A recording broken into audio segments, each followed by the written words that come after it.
Hello friends, welcome back to my channel মলিনাস ব্লগে। তোমাদেরকে অনেক অনেক ওয়েলকাম। আশা করি তোমরা সবাই সুস্থ আছো, ভালো আছো, আর আমরাও ভালো আছি তোমাদের ভালোবাসায়। তো এখন বেরিয়ে পড়েছি একটু সকাল সকাল, আর সেজেগুজে রেডি হয়ে গেছি। আর এখনই আমাকে ছুটতে হচ্ছে হাওড়া স্টেশনে। তো এত শুভ দিনে বাড়িতে বিয়ে ফেলে রেখে আমাকে কেন হাওড়া স্টেশনে ছুটতে হচ্ছে? চলো ভিডিওটা স্কিপ করো না, দেখতে থাকো। আশা করছি তোমাদের ভিডিওগুলো ভালো লাগবে। আর তোমরা তো সকলেই জানো আমি চলে এসেছি কলকাতায়, আর দিদির মেয়ের আইবুড়ো ভাতটাও দিয়ে দিয়েছি। আর এখন যাচ্ছি একটু হাওড়া স্টেশনে।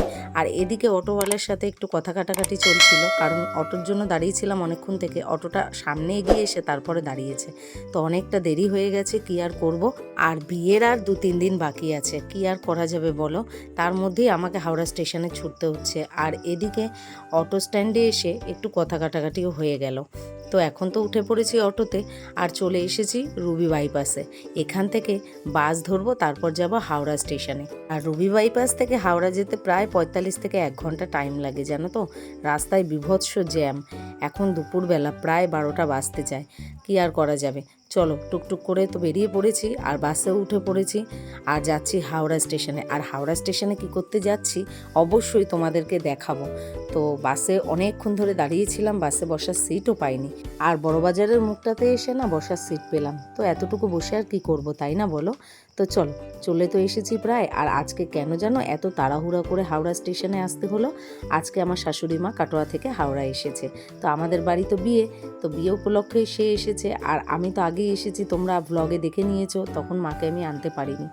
আর 8টার ট্রেনে আমার ছোট ননদ উঠিয়ে দিয়েছে কাটোয়া থেকে হাওড়া লোকালে, তাই মাকে আনতে যাচ্ছি আজকে হাওড়া স্টেশনে। আর মা অনেকক্ষণ জানো তো এসে দাঁড়িয়ে আছে। আমারই একটু বেরিয়ে আসতে লেট হয়ে গেল। আর রাস্তায় যা জ্যাম, এক্সাইটের মোড় থেকে বীভৎস জ্যাম ছিল, তাই আসতে অনেকটা লেট করে ফেললাম। তো চলো যাই। আজকে প্রায় 15 দিন পরে মায়ের সাথে দেখা হবে। আমি তো 15 দিন আগেই কলকাতা চলে এসেছিলাম, আর মা এলো আজকে। আর 2 দিন পরে কিন্তু তোমাদের দাদাভাইও চলে আসবে। তো বিয়েবাড়ির অনুষ্ঠান বলে কথা, বাড়িতে লোকজন না হলে, আত্মীয় স্বজন না হলে ভালো লাগে বলো। এই তো এক এক করে সবার আসার সময় হয়ে উঠলো। চলো পরে তোমাদের সাথে আবার কথা বলছি।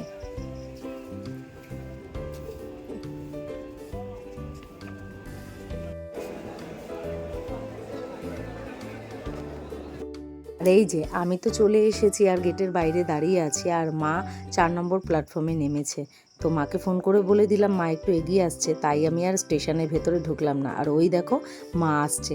তো আজ 15 দিন পরে মাকে দেখে না খুব ভালো লাগছে। আর মাও বড্ড খুশি হয়েছে তার বৌমাকে দেখে। এইবারে মাকে নিয়ে যাব বাড়িতে।